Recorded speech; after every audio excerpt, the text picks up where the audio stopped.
it's been a challenge for folks, but we're excited to have you here. Just a quick recap from last week. Brian Bedford spoke about having a recruiting plan. And if you missed that, there is a recording of that. We sent out a link. Hector is your guide to make sure you get all the information. We did send out a link for that. And Brian really made some important points about the fact that you need to think about, where do you really want to go to school? Where do you fit?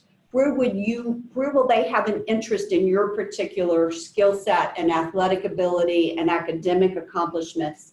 And then make sure that you download that recruiting plan that we provided, and that will help you really pull your thoughts together about targeting those schools, and it'll help you execute and track against that. So I strongly encourage you to do that. Today, we're going to talk about character. And you might ask, why is character important? Hey, just give me an eval. Just get my info out to some coaches. I just want to play. And I'll tell you why it's important. It's important because that's what the college coaches are asking us about. How do you evaluate character? What is this recruit a high character recruit? And so today we have two great speakers who are going to help us out with that. And the first is Tim Adcox, and Tim is the executive director of Heart of a Champion Sports. And prior to that, he was in the ministry, and I think, Tim, for more than 30 years, you were a minister, a youth minister, and so you come to understanding the heart very well, and so I think that's quite appropriate. And I met Tim through some contacts here at the Atlanta Tech Village, and Tim and I started talking about the fact that these coaches are asking us about character, and I needed a way to say, here's a character measure, here's a way to really assess someone's character objectively. So Tim is going to have some great insights for you guys today. And then we also have Coach Lewis Preston, and Coach Preston has more than 2 decades of experience as a basketball coach, head and assistant basketball coach at a number of Division I programs, including University of Florida, Notre Dame, Coastal Carolina, Kennesaw State, Penn State, to name a few. He also has founded a platform that brings together coaches, administrators, and business folks. He does some volunteer work. He works with integrityatl.com, which is a values-based decision-making training firm. So I think you'll find he comes to his opinions on character very honestly and thoughtfully. So I'm going to turn it over to these guys, and I think they're going to want to interact with you, so you might want to keep that where you can unmute as needed too. Yeah. So, and I don't know how many athletes we've got on. You can just tell a me. couple so Just far. a couple. All right. So the homework, and I don't know if you were here last week to know what the homework was necessarily, but it was give us a definition of character, and then give us an example of an athlete with good character, and then another example of an athlete without good character. So does anybody want to jump in on that? Don't make me call on you. Zach, we're going to put you on the spot even though you weren't here last week. Hey, can you think of somebody, an athlete that has good character? With good character, I think probably maybe Drew Brees or someone, because he's always working, and he's always being a good role model. A bunch of people look up to him. And then you could say a bad character, or at least in the past he might have changed, but you could think of Adrian Peterson, with everything about situation with his kid. Yeah. And that kind of ruined his reputation. Yeah, that's an important thing. What would you define character as? I mean, what does it mean to have character? I mean, that's a big question in this.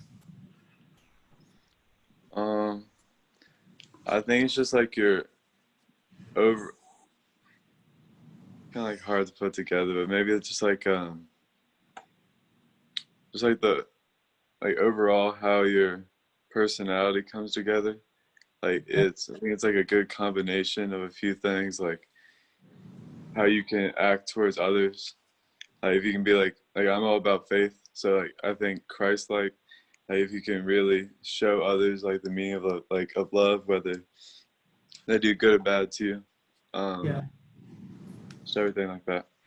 Yeah, that's well said. And then there were some athletes that kind of had two different kinds of character. Remember how Pete Rose was Mr. Hustle? His teammates would always see him as a go-to guy, but then he had some problems. So he kind of had a dichotomy in his character that he didn't act what was right, but yet he was a good teammate with his team. So character is kind of a ambiguous thing, kind of something hard to figure out, but that's well said. Thanks for responding to all that. So, anybody else want to chime in on that? Any of those topics? Good, bad, what does it mean?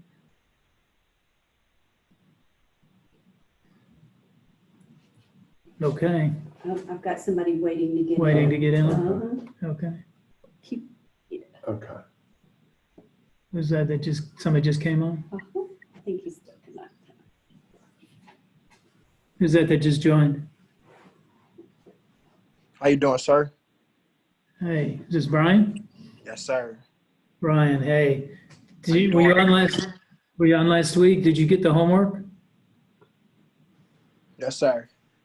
Tell me what you think is the answer. Give me an example of somebody that's not good character and somebody that is good character. And then what does character mean? I actually didn't get that one. I thought you was talking about online school from my school. Oh, yeah. Well, you can take a stab at it, man. You got some ideas about this. What's an athlete you know that's got good character?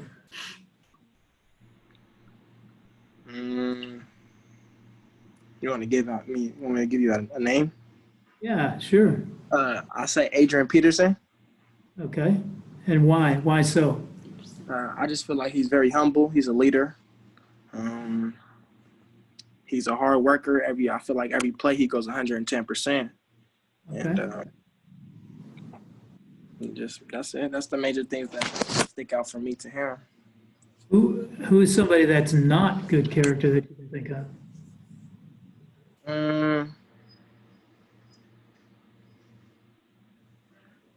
I say Odell Beckham. Okay. How so? Saw him make a last night.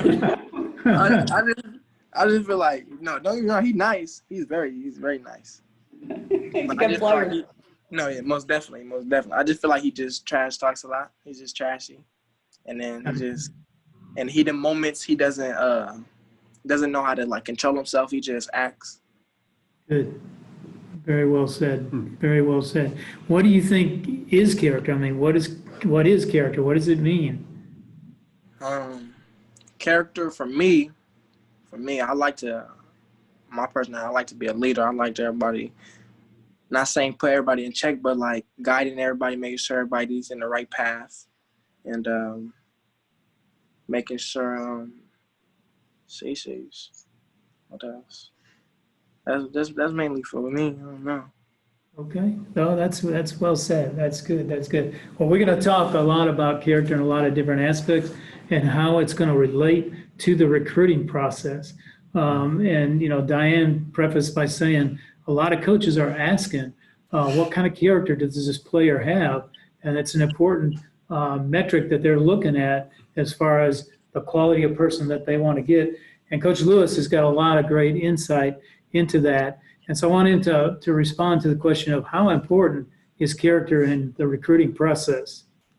When I think about character in the recruiting process, especially as an assistant coach and head coach, it can be the lifeblood of whether you're going to continue at that institution as their head coach or you're going to have to find somewhere else to go. Because to me, with character, it's one of the foundational pieces of building your culture, not only on the floor, but as well as off the floor. When you start to really look at and define what character is, the definition is basically mental and moral qualities of an individual. For me, when I think about character, is who you really are when nobody's watching. And for you guys as student athletes, at some point, the work that you put in is going to be to your benefit, and the work you don't put in is going to get you exposed. That to me are two of the biggest characteristics that you see especially with athletes today, whether it's at the collegiate level, for you guys, even at the high school level, at the professional level. Before we go on, I think it's very interesting, had two different answers for Adrian Peterson, right? And what sticks out to me about that is neither answer was wrong, right? He made some mistakes that were not great character decisions, but you do have the opportunity to change. And he has been a model citizen since then. And the funniest thing to me is he's been picked up by two different teams.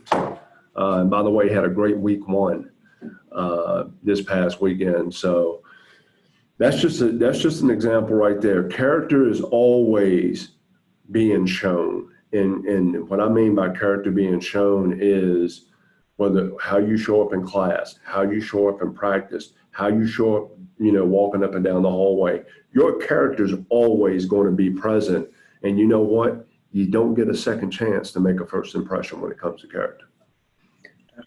And what are some of the ways that you look for character? I mean, how do you determine the athlete's character? That's an important thing, but how do you know? For parents, I hope you're listening to this as well. Coaches already know. A lot of it's done on and off the floor. Some of it is basically, for me, I'm kind of like a little bit of a private investigator in regards to recruiting. So I would ask a variety of different people. Just so you student athletes understand this, one of the first people that I make contact with is the janitor. And I'll tell you the reason why. It's twofold. My dad was a custodian for 4 decades, right? So you get a chance to find out how people are willing to treat you when you have nothing to do with their success on and off the floor. So I'm always looking to ask the custodian. I'm always looking to ask the athletic trainer, because for some reason, stuff is said around the athletic trainer that's not said necessarily around anybody else. Also, the strength and conditioning coach. I always, talk to different administrators. In high school, love talking to the secretary, to the principal. Love talking to your teachers. Love talking to your guidance counselors. Because if you really understand the financial part of college athletics today, and all of you want to get to that point, we're making 6-figure decisions in regards to your coming to our campus and being a part of our program. So character is a very important part. Is it important to look at them, how they interact with their coaches, with their peers? How do you look at their interaction, both on and off the court? I look at their interaction in regards to not only how they interact with their coaches, how they interact with the support staff. And what I mean by support staff, the managers, I think is a great way. I pay attention specifically how you interact with your parents.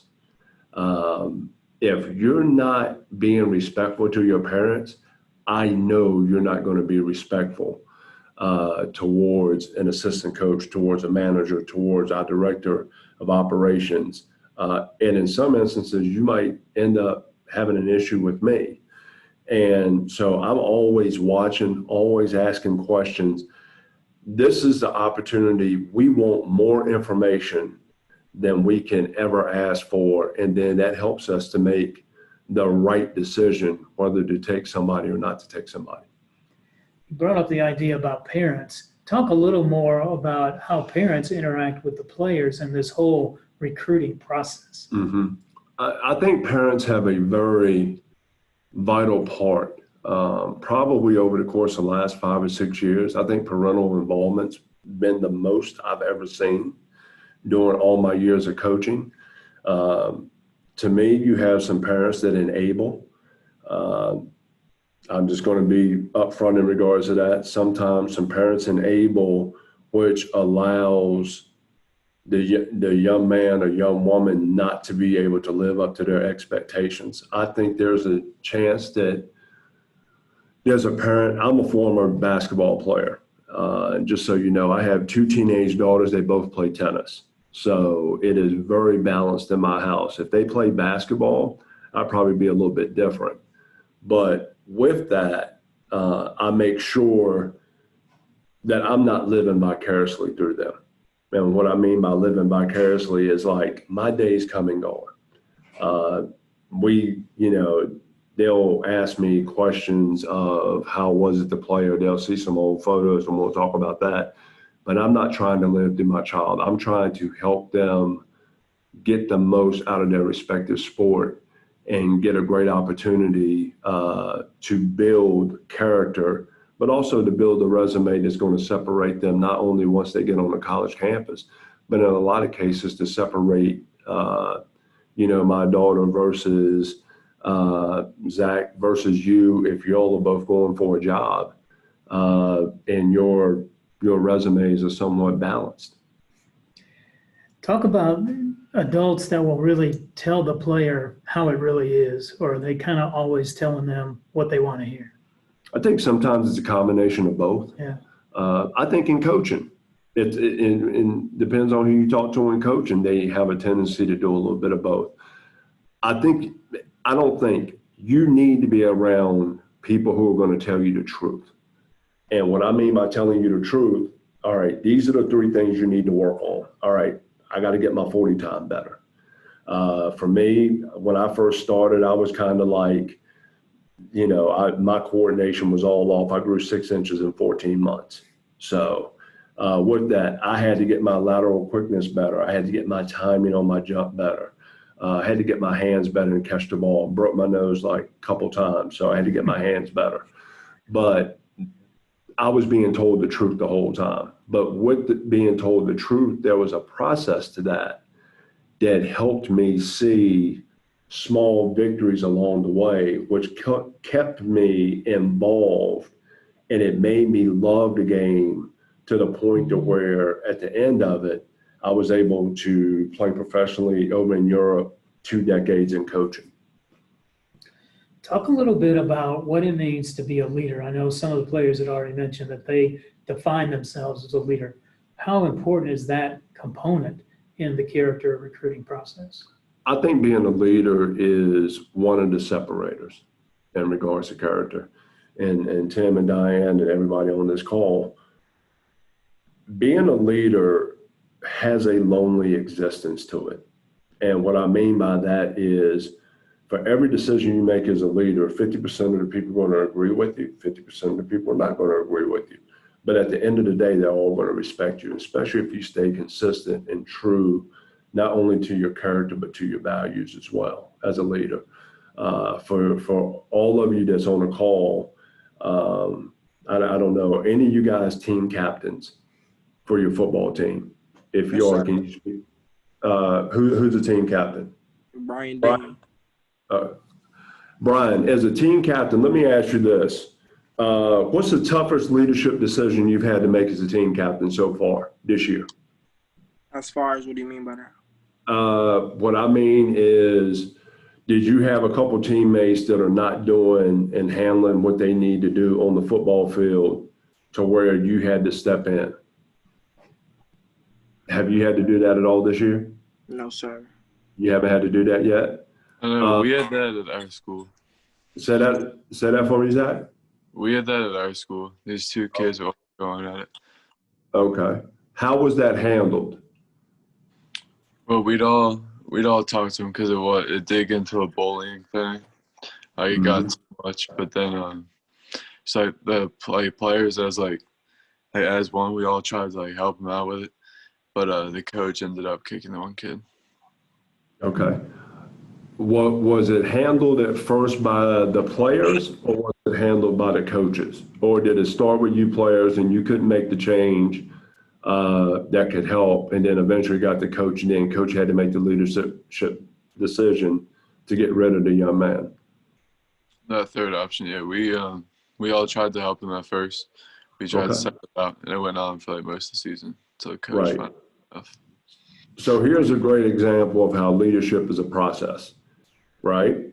For me, I think if you go back and start looking at championship programs, and I've been fortunate enough to be a part of 2 of them, a player-led locker room has a chance to be a championship locker room better than a coach-led locker room.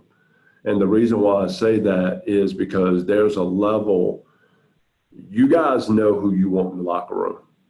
And I'll tell you this right now, eventually, character is going to trump talent. And the reason why I say that is somebody can have they could be on a scale of 1 to 10. Talent-wise, they could be level 10. But if your character is a 4, eventually it's going to balance out to about a 5 or 6. And I don't necessarily want to be around 5 or 6, type of people in my locker room day in, day out, because you're probably spending anywhere from 75 to 90% of your time with your teammates. So you want to be around guys that are going to bring out the best in you. Not to say it does not happen in certain situations, but with those different situations, if you have a great character team, because for me, once again, I said it earlier, character also reveals your culture. Your culture can bring in certain individuals that don't necessarily live up to all of those expectations at the beginning. But if your culture is really good because of your character, they will blend in and they will make that change. If the culture is not great, we've heard the expression, one bad apple can spoil the whole bunch. 9 times out of 10, that's what you end up having overall. It's a great point you just made. Talk a little bit about personality and character of the player matching the culture in which they're being recruited.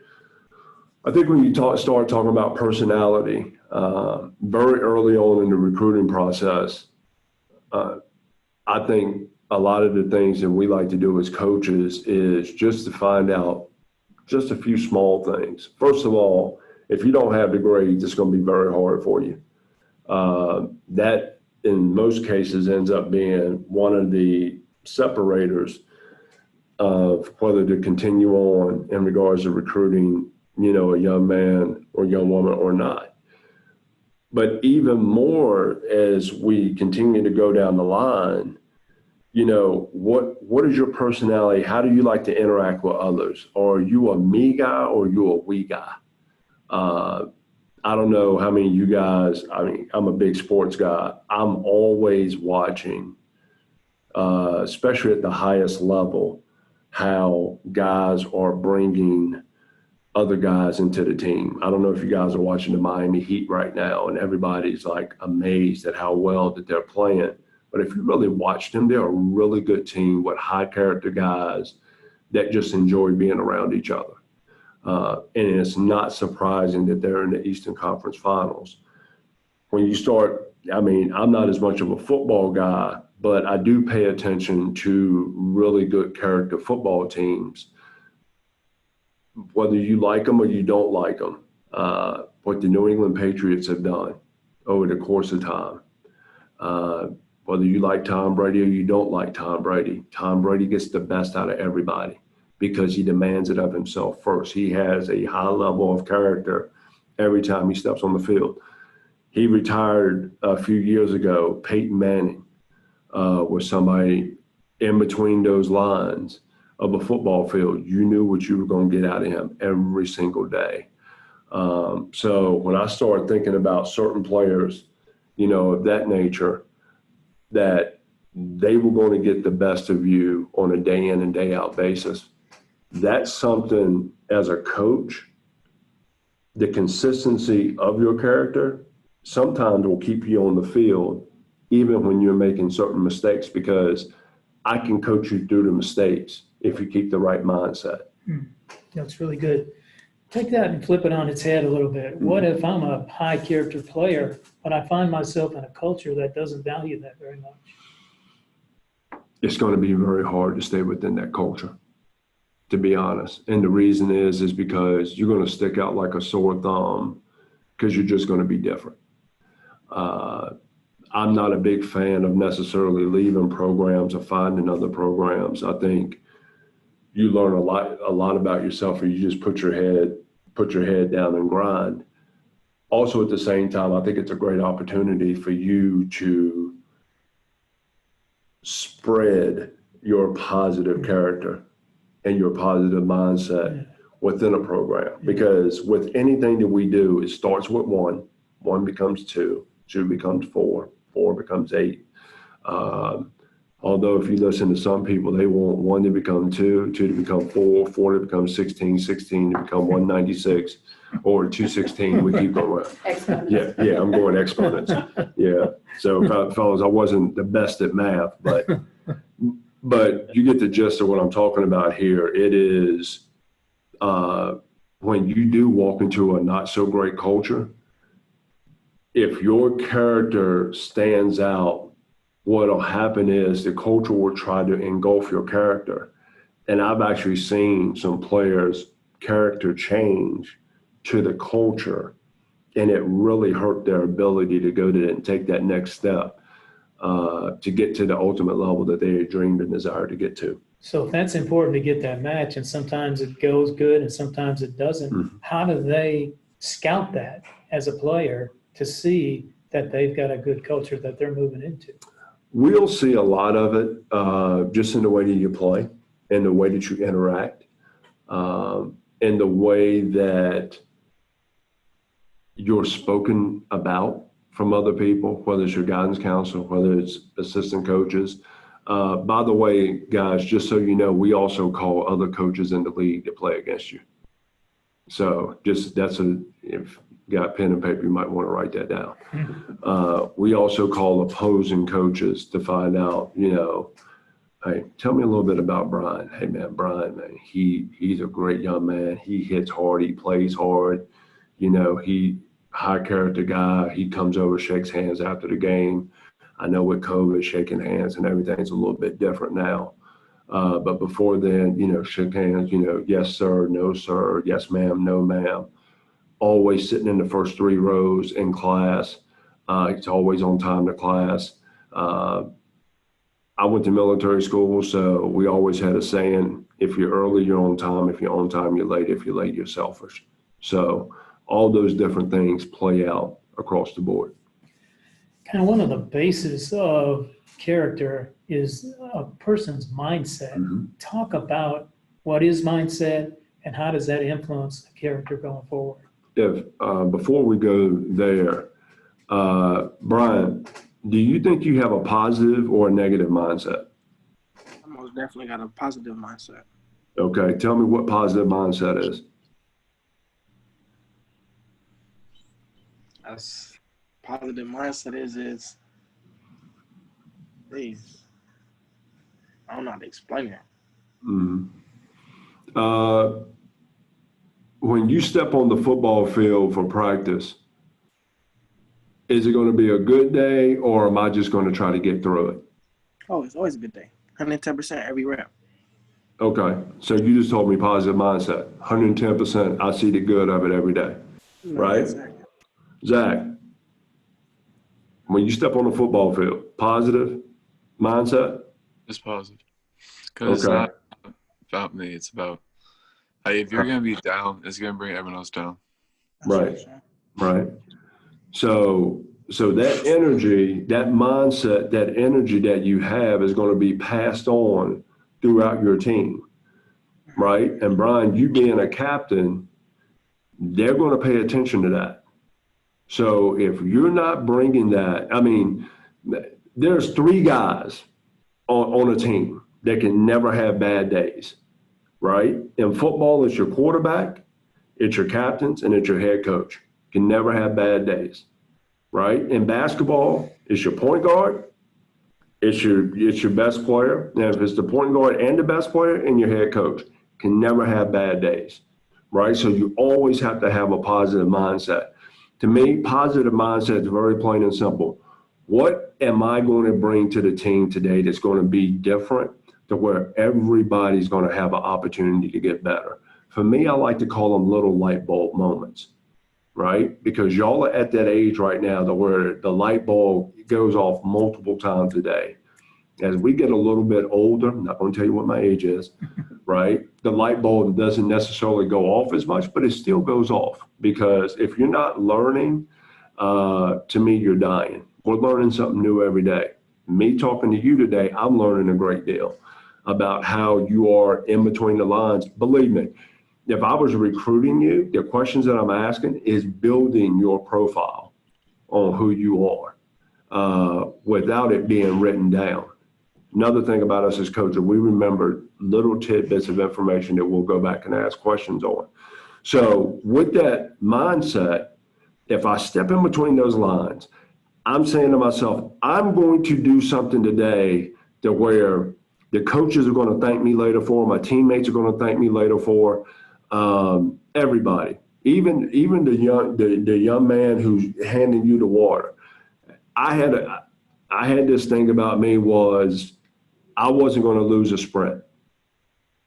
It might be something as simple as that.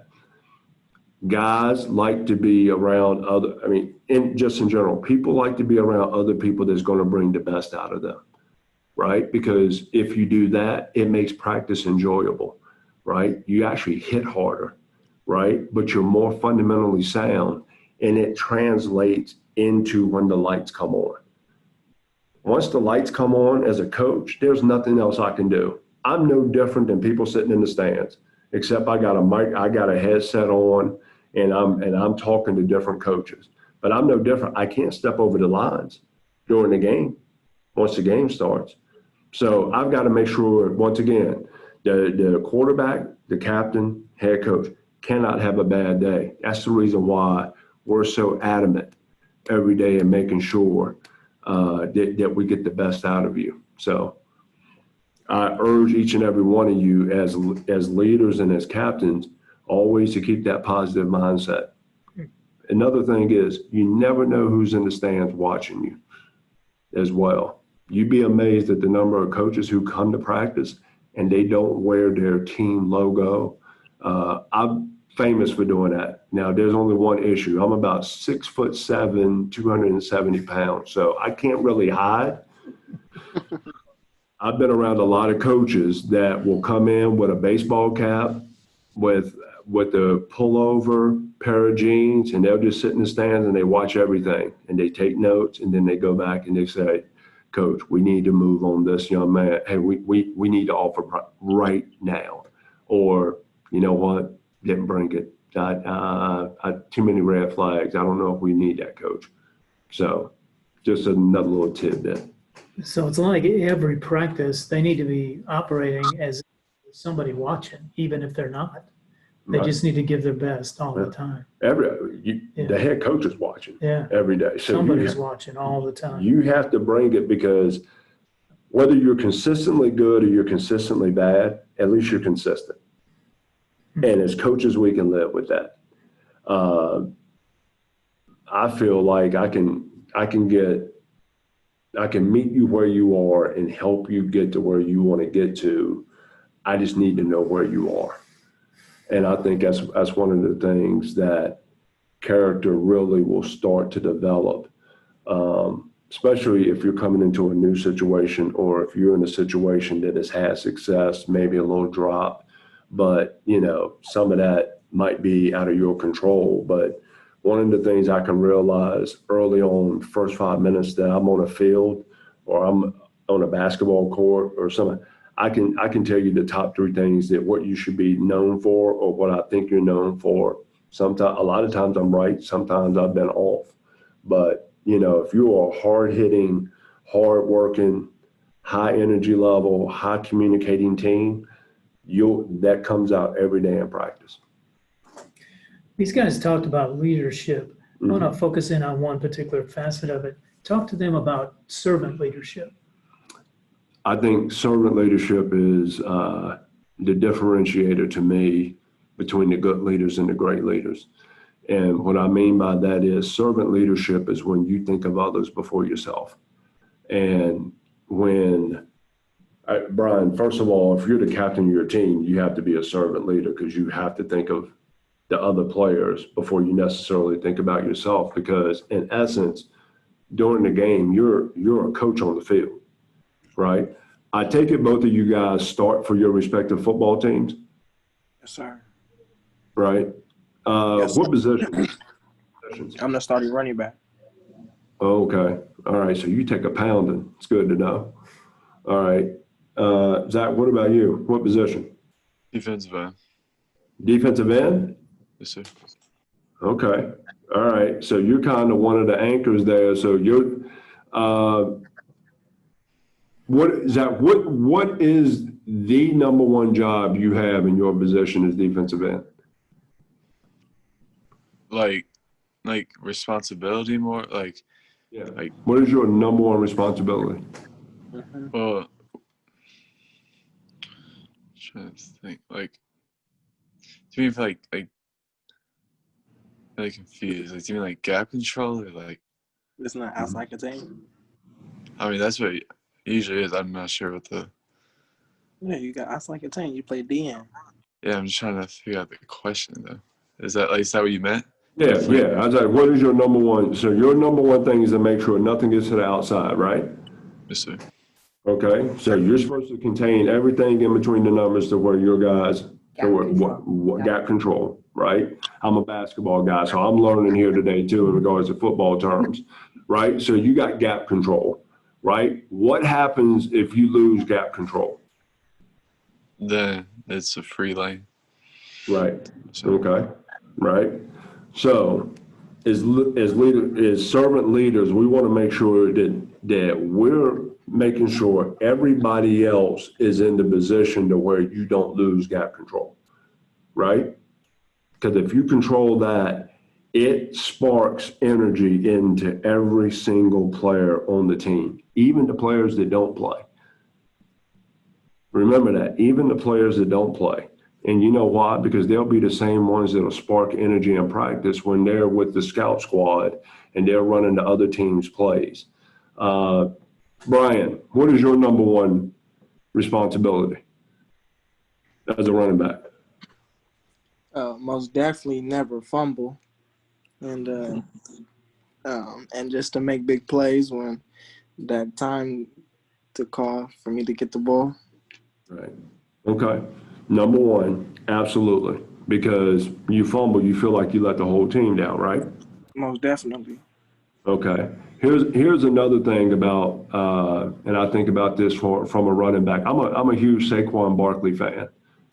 All right. I had just left Penn State before he got there and everything. So I had a bunch of friends up there that always talked to me like, Lewis, man, like Saquon Barkley, like this guy's really good, right? Nice. Yeah, here's the thing about Saquon Barkley that I really like, and he's even carried it to the pros. He's still the exact same guy in the pros that he was at Penn State. What's very unique about him, he's always thinking of others before himself. He takes great care of the ball. He takes phenomenal care of his body. He's making sure everybody else is in position, right? In post games, whether he has 125 or 250 yards, he always talks about his offensive line first. No, most definitely. That's family. Yeah, but that's servant leadership.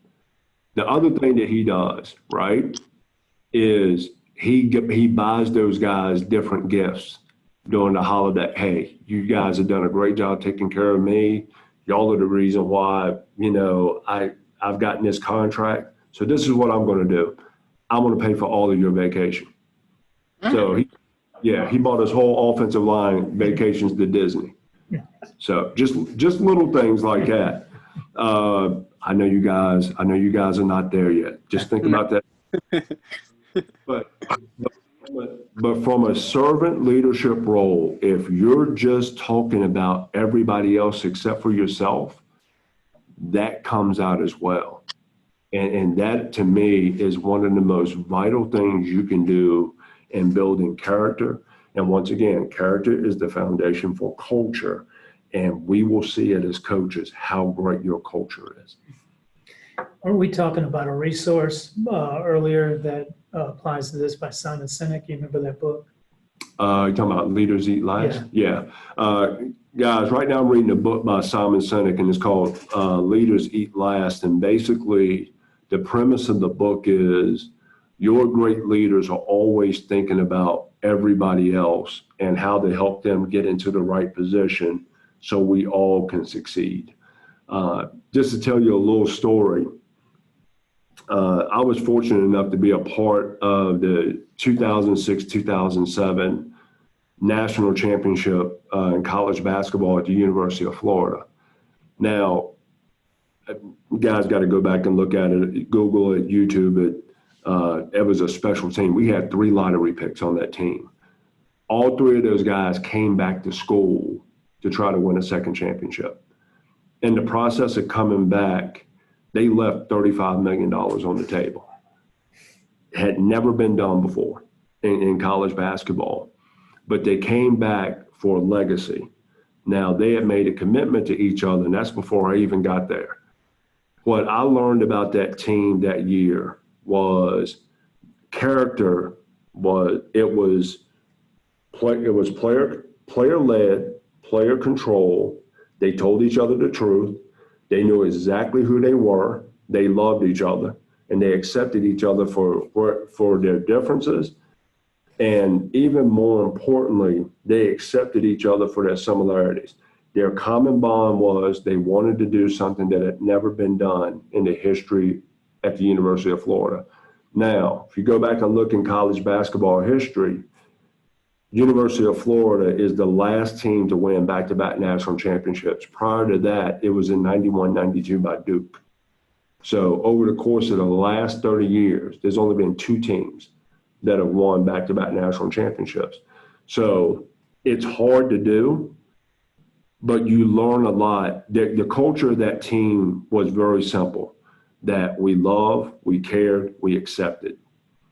If you made a mistake, we all accepted it, moved on. We cared about you, we loved you. If you did something right, we loved you, we cared about you, we accepted you. So as we talk about leaders, you need to know who your group, everything about your group. If you're a really great leader, you know something very unique about every single person on your team, including the coaching staff. Well, let's assume that these players have good character. I think they do. How do they get that communicated through the recruiting process to the coaches that they're interested in? Their actions, in this instance, speaks a lot louder than their words. And what I mean by their actions is if your character is great character, you're going to do it consistently every day, which goes back to my original definition of character is who you really are when nobody's watching. With great character, I know you're going to get the extra reps in the weight room. With great character, I know you're going to get the extra reps in between the lines at 10 o'clock at night where everybody else might be out at the movies having fun. I know you're going to get the extra reps in knowing that I got to get the schoolwork done as opposed to playing video games. Easier said than done, but I'm telling you, it bears fruit quicker than you may think. All those things come out not only when we do our homework to make sure that we're investing in the right people and right young men and young people, it comes out through the consistency of your efforts. So once again, it's all going to show itself. You can't hide character. Character eventually gets revealed, good and bad character. Very good, very good. Well, we're getting toward the end of the time. Is there some questions that you guys have? We've got some other things we can talk about, but I wanted to leave some time. Yeah, we had a couple of other guys join. Okay. So Isaiah, who was on last week, I see you've joined, and then anyone else that has joined the call, feel free to ask questions. I think that was outstanding. I'm ready to suit up. I'm ready to hit the quarter of the bill. That coaching part never leaves. Never leaves. Let's hear from these people that signed on. Who are they? Where are they at? Maybe some of those homework questions even. Mm-hmm. Hey, Isaiah, can you unmute? Yeah, I can. Hello. Hey. Hey. Hey. Do you think people can how do you think people can improve on character? I think you can improve on character by making a commitment to doing it. And that commitment has to be, it's a daily process. And some of the simple things that I've always, when I've dealt with some young people that didn't necessarily come from the best of situations, but wanted an opportunity, sometimes you just don't know what you don't know. And as coaches, we are natural born teachers.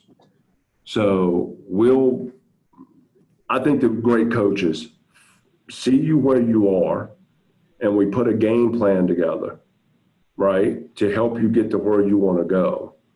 And we collectively work on that together. Like, it might start out as something as simple as like, you know what, Isaiah, this entire week, I want you to be the first person on the practice field, right? I don't know who you are, but if you had a reputation of being somebody that was always late to practice, to be the first guy on the field, it's like, ooh, right? That gets people's attention. Right now, I tell you, I'm coaching a fall league for the first time in 6 years. And there's a young man on the team who is as talented as any high school junior that I've seen where I'm located at in Georgia. And his biggest issue right now, and I'm not telling you anything that I haven't told him, is he is afraid to accept the responsibility of being good. I just said a lot right there for you young people. He is afraid to accept the responsibility of being good. And sometimes you just got to look in the mirror and go for it, right? Because if you do go for it and you fall short, at least you went for it, as opposed to looking back with regret. One of the resources that we're going to talk about at the end here is, last name is DeWitt Carroll. It's about mindset, and it talks about the fear of failure and always trying to cover up and show people where you are rather than trying to develop by your mistakes. Highly encourage you to look at that. So if you're talking about improving your character, you got to begin with that kind of mindset that says, I can change, I can get smarter, I can get better. And that book is all about that. So I really encourage you to read that. And we'll show it here at the end in just a second. Mm-hmm. And Hector, we'll also make sure Hector has all these resources to share out with everyone Cool. as well. So, Did we cover everybody, or did somebody else join that we didn't get? Jenna, did your son join?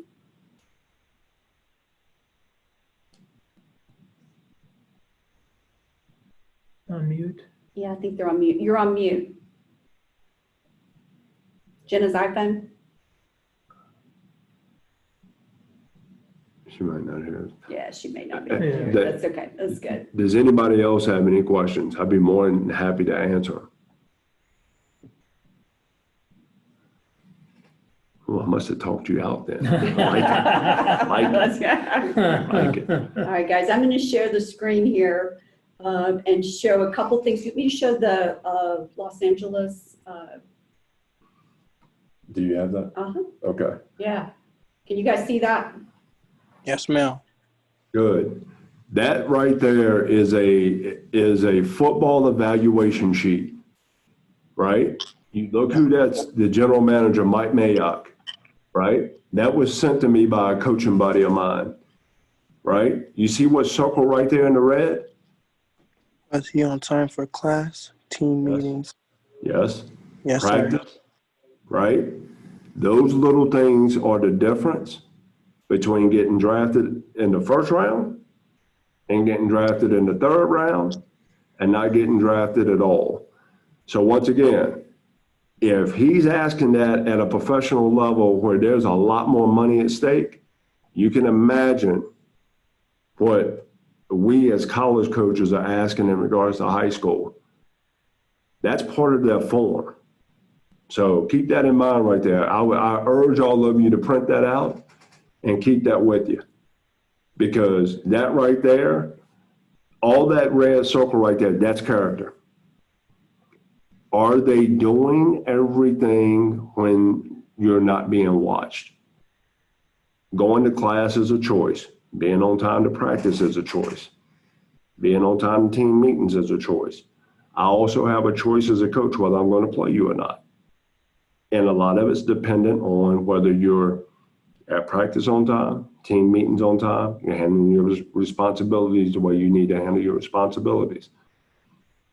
Okay? And these character traits are things that are really habits that need to be built. And if you can build the habits now, then it'll be a lot easier for when it really counts. And people are going to be watching when it becomes a habit for you, it's going to be easy for you to be disciplined. But if you're always kind of half doing it and half not doing it, it's going to be hard to develop that habit. You got to be consistent. You got to be disciplined in what you're doing. And Tim, I share also your other resources. Okay, here, yeah. too. So, Yeah, all those are good resources. Whenever I talk to a scout or a coach, they always talk about the term grit, and that book talks all about grit. It's got some research behind it, as well as the one I mentioned about the mindset. But then John Wooden's a lot older system than you guys are used to, but his Pyramid of Success is just timeless. It's a super short book. You could read that in an hour. But it's got a lot of really great stuff in it. And then Heart of a Champion focuses on character development through Habitudes for Athlete curriculum. If you're interested in any of that, you can contact me. And then the other one is another one about mindset from a guy that used to play with the St. Louis Cardinals and with the Braves. And he talks a lot about the same type of mindset things, but he applies it more in the sport area. So all those are some good resources for you guys to tap into. awesome. And we'll make sure that Tim's contact information is available to you, as well as this list of resources. So I wanted to show you guys one additional thing, which is the evals that we have started to do at Scout Smart. Each of you are going to have a Scout Smart profile, and we have a scout who also works for 24/7. I think I mentioned that last week, and he's going to be doing a skill eval on each of you, and I'm going to show you one of those. We sent out, Hector is your friend. You want to make sure that you are nice to Hector, because he decides what goes out to the coaches in email. Let me see if I can pull up. Here we go. I just want to know, can Hector do an eval on me? I'm just kidding. This whole session. All right, let me see. Actually, that's not the one I wanted to share. I think I can pull it up from there. There we go. All right, guys, now can you see that from Aiden? Yeah. Yes, ma'am. Yes, ma'am. This one. Yes, thank you. Scout Smart profile, and as I mentioned, we've created one for each of you. You know, some of you we may need to get some additional information on, but it includes your height, your weight, your high school coach contact information, your academics, your stats, and then there is a skill rating that Clint has done for you. And in a couple of weeks, we're going to have Clint on this call, and we'll kind of do some breakouts, and you'll have a chance to ask Clint, you know, what does he look for a Power 5 athlete? What does he look for a FBS non-Power 5? What does he look for an FCS or a D2? You know, what are the things that they're looking for when they're evaluating? And these evaluations, if you were on the call last week with Brian Bedford, these evals are used by the college coaches, and they're really important right now since the coaches, the dead period was just extended to January 1st. So they're looking at this type of information. Hector sent this out to 140 coaches on Tuesday, and we're going to start sending out more of these for the guys that are in pivot to play. Now we'll pick coaches that we think are probably a good fit, you know, so we're probably not sending you to Alabama, but we'll find some coaches that we think you have an opportunity to play at that level and get your profile out to them. So keep at it. Get that recruiting plan done so we'll know what schools you're really interested in, and keep in touch with Hector and make sure we have all your information in your profile. Hector, anything to add to that? Just in case they don't know, I'm the one that manages the Twitter account. So I've been reaching out to them. So anything, if you have any questions, you can just hit me up on Twitter. Exactly. Hector does our social media, our Twitter, and he does our email marketing. So he's been reaching out to each of you. So do that. Next week, we're going to have 3 different speakers. We're going to have Quentin Jones, who was a former D1 player. He graduated from Lehigh just a couple of years ago, D-back, and he's playing still in Japan. But he does training locally here in Atlanta, and he's going to come on and give you some tips and techniques for training, especially when, it's not quite the norm right now. And then paired with him will be Pete Snyder. And I think, Pete, you're on this. Are you still on the call, Pete? Yes.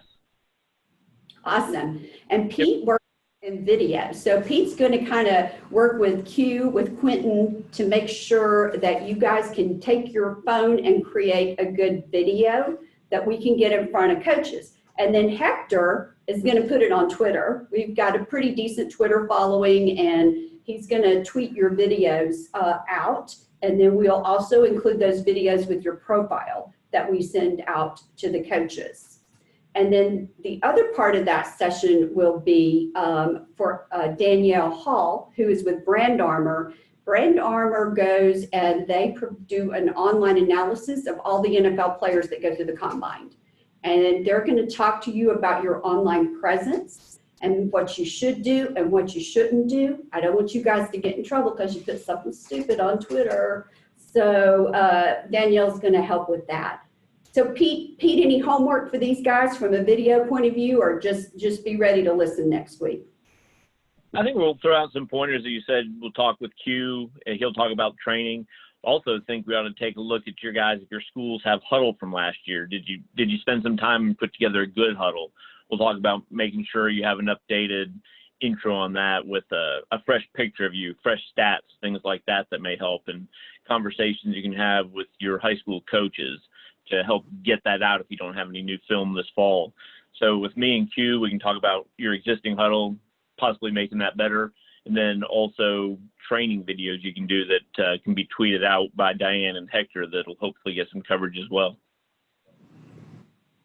Awesome. Thank you, Pete. We look forward to that next week. Any questions, guys? You're awesome. Have a great weekend. Thank you. Thank you for letting us Thank do you. this. Thanks, guys.